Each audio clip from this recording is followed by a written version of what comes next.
Kahit dun sa loob nila magluluto. Kasi magkakahoy lang tayo ha. Oo. Pag naggasol, mahal ng gasol eh. Sige. Ay, pucha. Hello. Hi.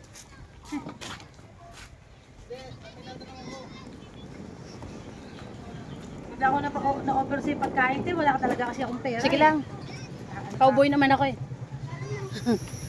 kahit saan ako. Kahit saan ako. So, now the way home now. And I really enjoyed the place here in Agono. Binangunan tayo. Binangunan. This one is Binangunan.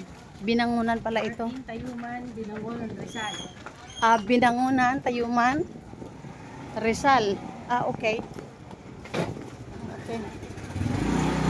So, nakarating tayo dito ngayong araw sa lugar. Yan, so kahit saan, maraming bata. Kahit saan ka pupunta. Ayan. Minsan doon sa bukid. Oh. Yan. Ito, pinili ko to dun sa huling amo ko. Ha? Cash. Ha? Nag-review bonus ako. Pinili ko to para sa mga anak ko. Oh. Ito lang to. Kakaresign ko lang naman February. Oh. Ministro ko yung mister ko sa place.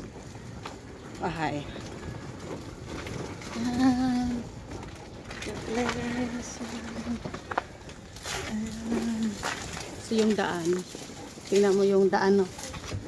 Kasi Bian, hahatid ako ni Bian. Ayan.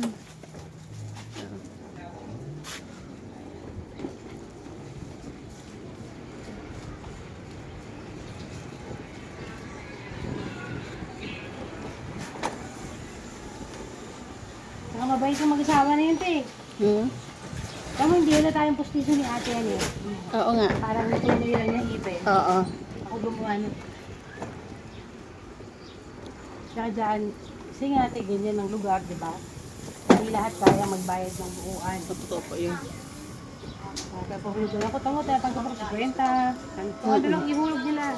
Magkaipin lang sila, okay na sa akin yan. Magkano binayad ni ano? Dajoy?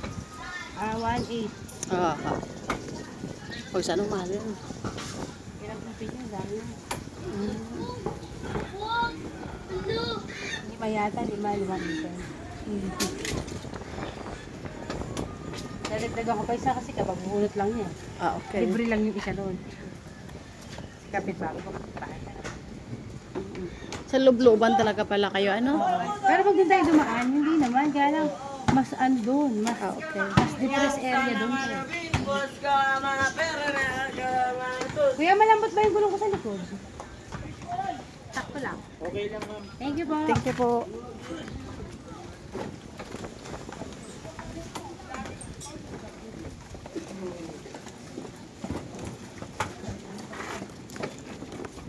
Kainin. Tsaka dyan lugar niya